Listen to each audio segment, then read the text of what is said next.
So we're first going to cover Vivek's opening, his opening remark, his opening answer, because I when I tell y'all, listen, when I tell y'all, I was literally, I y'all, my jaw was on the floor. I was cracking up. I was just not prepared for it. Like, I was not prepared for this. Like, what? Oh my god! This was just. I had never. He just, Vivek came out the gate just like came out swinging. I was not prepared, and I need to sit before we watch this because this is just incredible, incredible. So we're gonna hear the question, and I think I'm gonna let it play through DeSantis and Nikki Haley's response, just so you can just hear the difference. Like, we were just prepared for your usual debate, and Vivek, the first debate, Vivek did come out swinging pretty hard. The second debate, he kind of toned it down a little bit, and the third, yeah, he dropped the bomb. So I do want to play the question. I want to play DeSantis and Haley's response first, because they did go first before him, and then we're gonna get into the Vex, so you can just see that he is just in a lane of his own. Host of Salem Radio's The Hugh Hewitt Show. We are now just 68 days from the Iowa caucuses, when Republican primary voters will begin to determine their party's nominee for president. Tonight, we'll question 5 candidates seeking that nomination on how they're best prepared to be commander-in-chief. And, of course, how best to bring down prices impacting Americans across the country. We have 2 hours for a serious debate on the issues that matter most to Republican voters. Candidates will have 1 minute and 30 seconds for answers and the opportunity for a closing statement. Follow-ups will be at the discretion of all of us at the table, the moderators.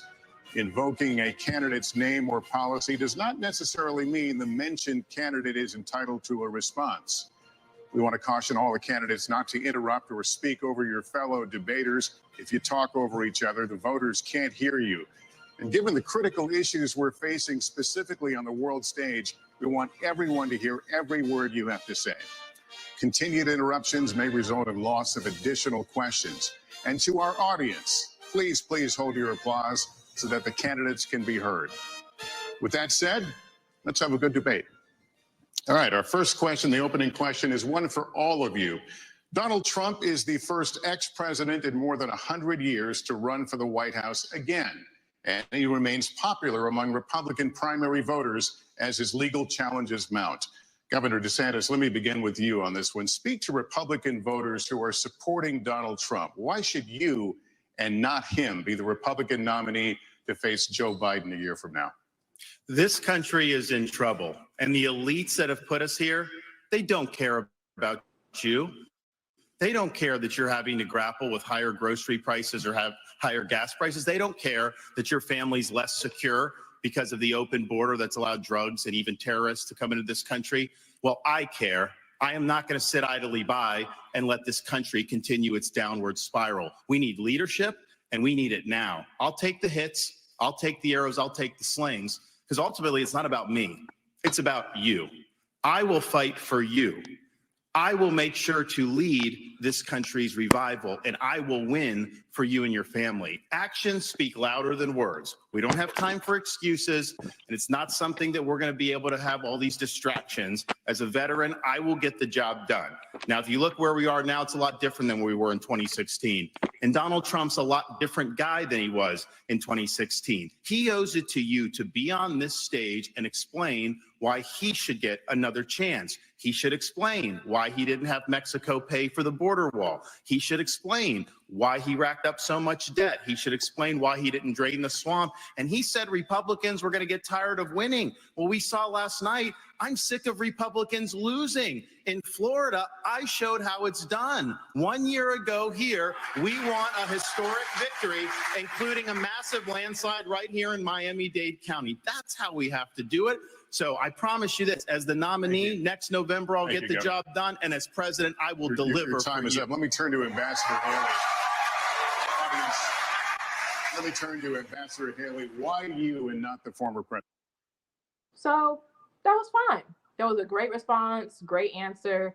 One thing I do like about Ron DeSantis is that he relies on his strength, which is the fact that he is currently a governor. He is serving in an executive role, and that he does have a lot of accomplishments under his belt, and he can really pull from those to say, like, other people can talk about what they're going to do. You can look at my record, you can see what I've done, and you can see what I've done, and that is what is what you need in a president, someone who can actually get things done. But what I think is a potential downfall for DeSantis is that he does have a Republican majority House and Senate in his state, and so he's never really had to fight opposition to come to a common ground or to compromise to get something done. He can pretty much just do what he wants to do without much pushback, and so like that's fine for Florida, but it's just like when you get to the federal level, it's not likely that you're going to have a Republican House and Republican Senate,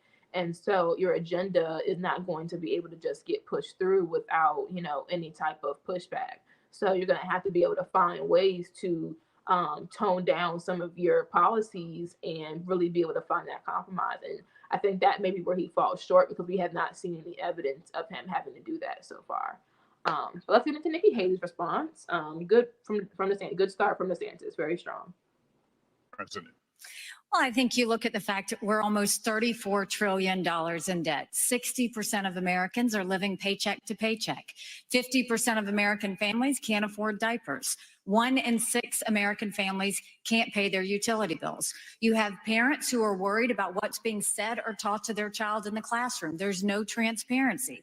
We have anti-Semitism all over our college campuses, and students feel unsafe. You've got an open border where terrorists can come through, and we've got wars happening all over us, and there are dangers around us. Everybody wants to talk about President Trump. Well, I can talk about President Trump. I can tell you that I think he was the right president at the right time. I don't think he's the right president now. I think that he put us $8 trillion in debt, and our kids are never going to forgive us for that. I think the fact that he used to be right on Ukraine and foreign issues, now he's getting weak in the knees and trying to be friendly again. I think that we've got to go back to the fact that we can't live in the past. We can't live in other headlines. We've got to start focusing on what's going to make America strong and proud. And that's what I'm focused on doing. Let's make sure we pay down our debt. I think we need an accountant in the White House. Let's make sure that we have transparency in the classroom. As a mom, I know what that means. Let's make sure we secure our borders so that our families are safe. Let's get crime down, because our families want to know that they can be safe no matter where they go.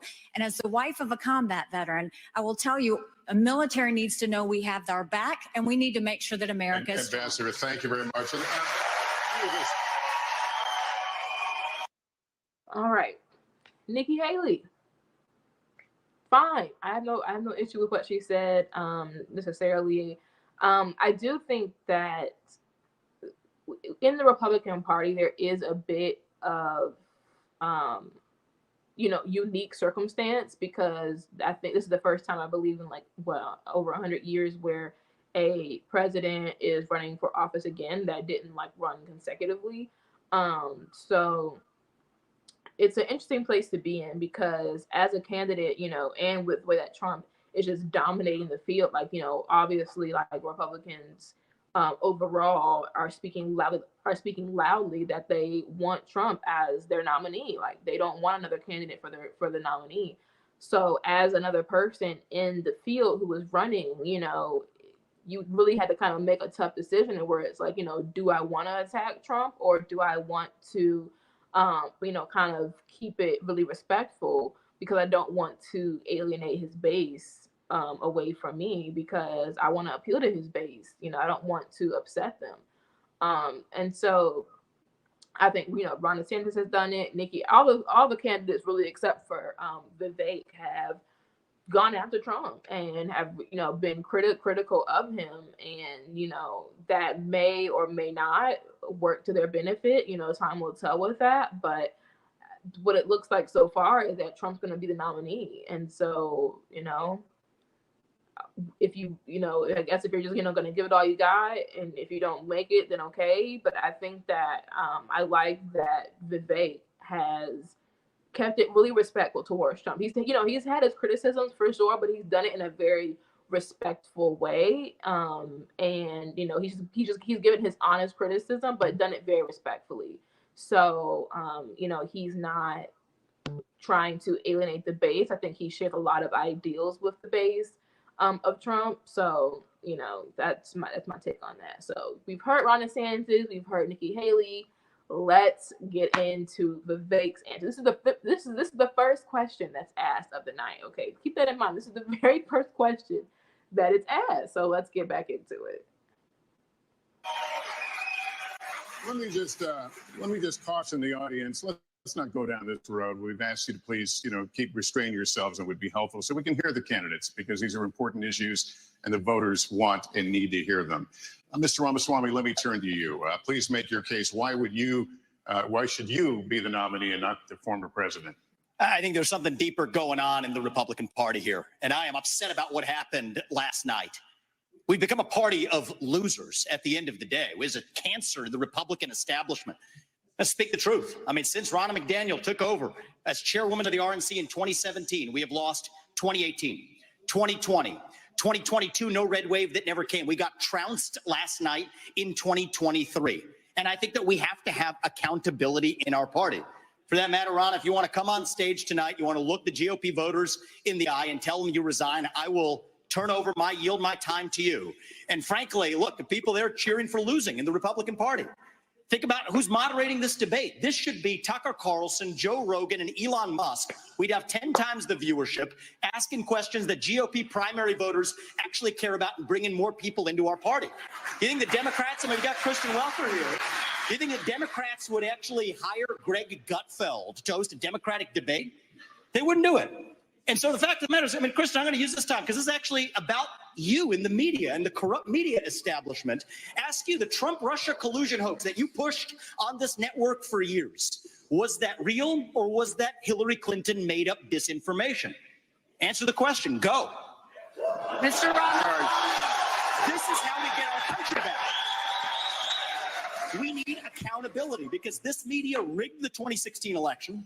They rigged the 2020 election with the Hunter Biden laptop story. Mr. Ramaswamy, and they're going to rig this election. Your time is up. Accountability. Let me turn to Governor Christie. Why you, audience, let's not do this. Oh my, mine was just blown out the gate. Like I wished I could have been around when I was watching that live. I was literally blown away. I was just like, what? What? This man came for the RNC chairwoman, Ronna, I forget her last name, Ronna something. And he was absolutely correct. Republicans tend to have this like fake sense of morality. Like, oh, like we are the more moral ones. Like we're the more just ones. Like we would never stoop to the level of the left. And it's just like, okay, that's great. Have your morals, have all of those things, but we're losing. We're losing. So it's like, do you want to hold, like, are you that attached to your morals and to your values that you can't get a little dirty, that you can't play a little dirty? Because the other side, they don't give not a single flipjack. Okay. They don't give a single one. They will destroy. They will make up lies. They don't care. They will perpetuate lies. They will do whatever it takes in order to maintain control. And so this whole sense of, well, we can't stoop to their level. Well, we need to do something, okay? Because what we're doing is not working and we keep losing. And Vivek is correct when he said, like we lost and, we're losing at the midterm. We lost the 2020 election. And we lost really big over this last midterm because the left has really just come over. Like, even like I'm in Virginia, right? I'm in Virginia, and they were able to flip our house to Democrats. So now we have a Democrat House and a Democrat Senate. We already had Democrat Senate, but we had a Republican House, and so we were able to at least have something going for us. But no, now we have a Democratic House, a Democratic Senate, and a Republican governor, and nothing's ever going to get accomplished with that. And so and even last year we were supposed to have the red wave that was supposed to come. It was like a red ripple. Like, it wasn't even. And it should have been. It should have been a red wave last year during the election, during the midterms, but it was barely a ripple, and it was just such an embarrassment. Then previous night was, this current election was an embarrassment, like the law that was passed in Ohio, and and then so it's like, so we're having all these losses, and then you take the third debate, which is again going to Vivek's point. We take the third debate and you bring in NBC to host a debate for a Republican primary. Like, what sense does that make? And they did